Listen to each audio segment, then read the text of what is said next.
usa na sab ka maayong adlaw natong tanan mga igsoon ko di sa Ginoo.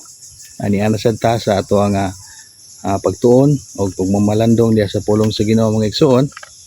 Unya mabuo na ta mga igsoon sa topic na to sa pagtuo diya sa Ginoo. Ari na sad ta sa tips mga igsoon kung unsa ang pagampo mga igsoon nga epektibo diya sa Ginoo.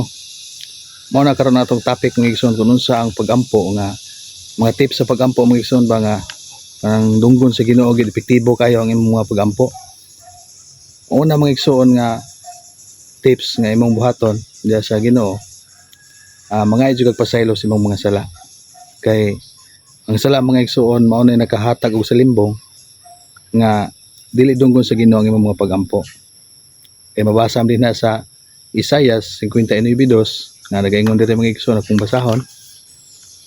Apan ang inyong mga kasalanan maoy nakapahimulag kaninyo sa inyong Dios, ug ang inyong mga sala nakapatago sa iyang naong gikan kaninyo aron siya dili makadungog. So tin-aw kayo mga igsoon nga ang ato kunong mga kasalanan nakapatago sa naong sa Ginoo, nakapasalimbong. Dili ka madungog imong mga hangyo, imong mga ampo sa Ginoo mga igsoon kung doon na kay mga sala. Kay mura man siya nakakasulod sa kwarto mga igsoon ba, nga tikop jud kay kwarto nga bisan unsaon nimo og singgit sa gawas dili kay madungog, di jud madungog nga naman kay naa ka sa kwarto tikop kayo. Ingon ana ang imong mga kasalanan nga dili gid madungog sa Ginoo ang imong mga pagampo tungod kay sa sala nimo may nagatabon, may nakaali nga tali kanimo ngadto sa Ginoo. So mo'y na hinungdan mga igsoon nga ang imong mga pagampo bisan saan nimo ampo sa Ginoo dili jud madungog. Bisag puti pa nimong hilak-hilak di mga pagampo mga igsoon dili gid madungog sa Ginoo tungod sa imong sala nga may nakapasalimbong. Mao na nga ang una nung buhaton, mga jud pasaylo sa Ginoo sa imong mga sala. Kay mao man ay pinaka importante mga igsoon nga mga pasaylo sa Ginoo para mabawala tong pasiloon ka sa Ginoo, mawala tong salimbong ug madungog na niya. Kay gingon diya sa unang Pedro 3:12 atong basahon diri mga igsoon, kay ang mga mata sa Ginoo magasud-ong nga uyon sa mga matarong ug ang dalunggan gipaabong sa ilang mga pangamuyo. Apan ang naong sa Ginoo batok sa mga nagabuhat og dotan. So kung ikaw mga igsoon matarong ka nga tao, ang dalunggan sa Ginoo mga igsoon gipaabong na kanunay ang mga pangamuyo, imong mga pagampo. Ang Ginoo kanunay nakadungog ana gipaabong na kanunay, sige sig paabong sa dalunggan para madungog niya ang imong mga pagampo. Sa taong matarpan ang naong sa Ginoo batok sa mga nagabuhat og dotan. So kung doon na kay sala mga igsoon dotan jud sa imong tubangan sa Ginoo ana, batok ang Ginoo ana dili ka madungog sa imong pagampo. Batukan man kaniya kung kontra ka sa Ginoo mga igsoon dili jud ka unsay imong gikinahanglan di ka dihatag sa Ginoo kay batok man. Kontra man ka sa Ginoo, no kontrahan ka tungod sa imong sala. So unsa may buhaton mga igsoon para mamatarong ka wala to imong sala para dunggo na gis Ginoo mga gampo epektibo na kayo.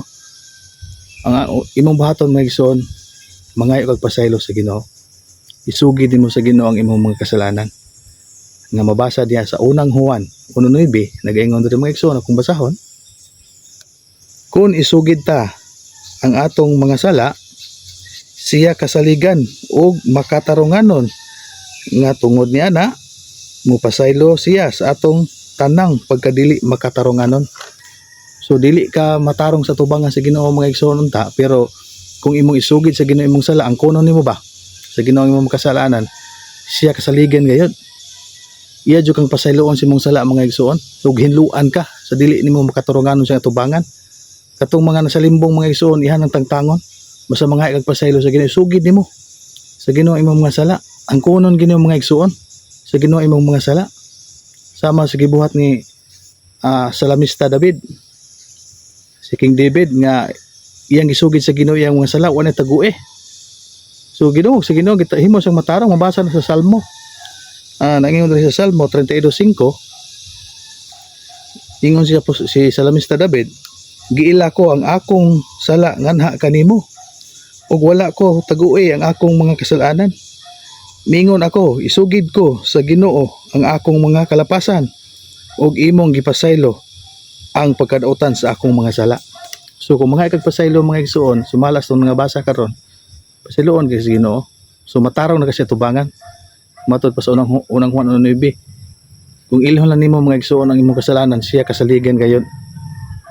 Ug mohilo guys sa pagkadili makatarungan no. So bisan kag makasala ka karon mga igsoon, mga kag pasaylo sa Ginoo, iya nang hinluan siya kasaligan gayon. Iya ginang isulti. Siya kasaligan og hinlo agad mo pasaylo sa atong makasalanan mga igsoon. Dili ta matarong sa tubangan, karon matarong na kasi tubangan. Kung matarong na ka mga igsoon, iya nang ipaabong kanu imong mga dalunggan sa mga pagampo sa mga taong matarong, di ba? Nindot kay mga igsoon. Matarong ka pinagi sa pangain og pasaylo imong ilhon. Matud ni Salmista David, giila ko ang akong mga kasalanan ngadto sa Ginoo. Ilhon gini mga igsoon. Moangkon ka ba nga ikaw sala, sad-an ka? Dili pwede nga dingon mo ko sala nga naman. Nabasa sa Roma 3:10 nga ingon sa sulat, wala gay matarong bisan usa. So wala gay matarong nga tawo sa kalibutan mga igsoon, puro makasala.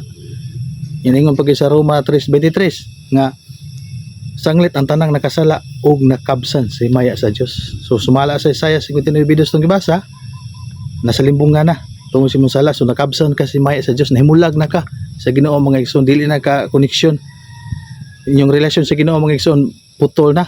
Doon na nay ulang sa inyong relasyon sa Ginoo mo na nga susaon mong ampo mga igsoon, ludluhod kag maayo, ilakaw pa imong tuhod nga tupingon sa altar, hilak pa kag maayo mga igsoon, di gidunggo sa Ginoo naman, wa man ka mga pasaylo, namay nakasalimbong.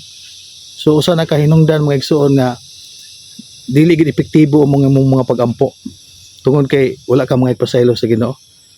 Unya mo tuo sa ka mga igsoon nga gipasaylo na ka sa Ginoo, kay magampo ka wala naganahon na gyapon ka sadaan sige ko sige kanana nya wala kang tuig nga gipasaylo na di ka.